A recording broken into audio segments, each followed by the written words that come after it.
are the ingredients that you need to make the banana blueberry crunch cake.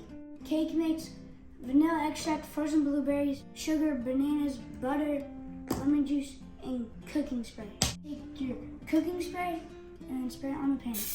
Some sliced bananas, put them in the pan, and then you're going to take your frozen blueberries, take your sugar, and then sprinkle it over the pan.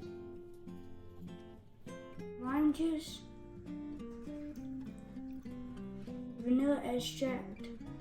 Stir it all together. Sprinkle cake mix all over the fruit. Place your pads of butter over the whole pan. Then place your pan in a 400-degree oven for 45 minutes. And this is a finished product.